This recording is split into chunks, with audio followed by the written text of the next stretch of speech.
জটিল সমীকরণের সামনে দাঁড়িয়ে গ্রুপ ডি ৫ দলের মধ্যে সুপার ৮ নিশ্চিত হয়েছে শুধু দক্ষিণ আফ্রিকার। এদিকে ৩ ম্যাচের কোনোটিতে না জিতেও এখনও কাগজে কলমে টিকে আছে শ্রীলঙ্কার সম্ভাবনা। তবে সুবিধাজনক অবস্থায় বাংলাদেশ। ডাচদের কাছে হারলেও সুযোগ থাকছে। যুক্তরাষ্ট্র থেকে রেজওয়ানুজ্জামানের রিপোর্ট। কারো সর্বনাশ, কারো পৌষ মাস। একটু ঘুরিয়ে বলা প্রবাদটি বাংলাদেশের বিশ্বকাপ অভিযানের সাথে দারুণভাবে মিলে যায়। শ্রীলঙ্কা নেপাল ম্যাচ বৃষ্টিতে পরিত্যক্ত হওয়ায় সুপার ৮ সম্ভাবনার পাল্লা বাংলাদেশের দিকেই ভারী। কিভাবে বাংলাদেশ খেলতে পারে দ্বিতীয় রাউন্ড, চলুন মিলিয়ে নেওয়া যায়। তার আগে নজর দিতে হবে পয়েন্ট টেবিলে। ডি গ্রুপে দক্ষিণ আফ্রিকা সবার উপরে, নিশ্চিত সুপার ৮, সঙ্গে গ্রুপ শ্রেষ্ঠত্ব। না হলেও তারাই হতো D1। টুর্নামেন্ট শুরুর আগের সিডিং অনুযায়ী এক জয় নিয়ে পরের দু অবস্থানে বাংলাদেশ ও নেদারল্যান্ডস। রান রেট কিছুটা এগিয়ে রাখছে টাইগারদের। যেমন নেপাল কম ম্যাচ খেলে এগিয়ে শ্রীলঙ্কার চেয়ে, শেষ দু দলের পয়েন্ট সমান ১। আইসিসির নিয়ম অনুযায়ী পয়েন্ট সমান হলে প্রথমে আসবে রান রেট, তারপর হেড টু হেড। তাতেও সমাধান না হলে টুর্নামেন্ট শুরুর আগের সিডিং অনুযায়ী এগিয়ে থাকা দল চলে যাবে পরের রাউন্ডে।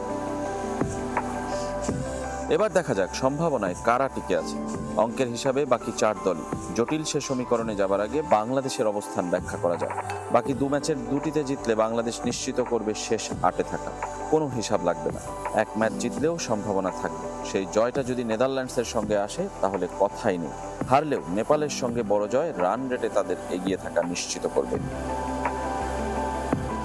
কেননা ডাচরা বাংলাদেশের কাছে যদি হেরে যায় তাহলে তাদের শ্রীলঙ্কার বিপক্ষেও অনেক বড় ব্যবধানে জিততে হবে। সেটা কতটা বাস্তবসম্মত?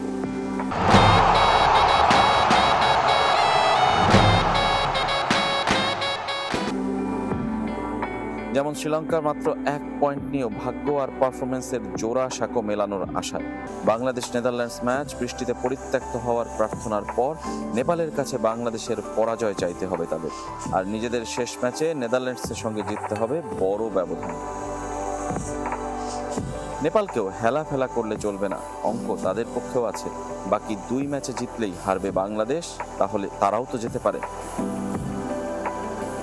বাংলাদেশ যদি সব সমীকরণ মিলিয়ে সুপার ৮-এ ওঠে তাহলে ভারত, অস্ট্রেলিয়া আর নিউজিল্যান্ড আফগানিস্তানের এক দলের সাথে খেলবে। Rezwanuzzaman, channel 24, Kingstown, Saint Vincent, West Indies.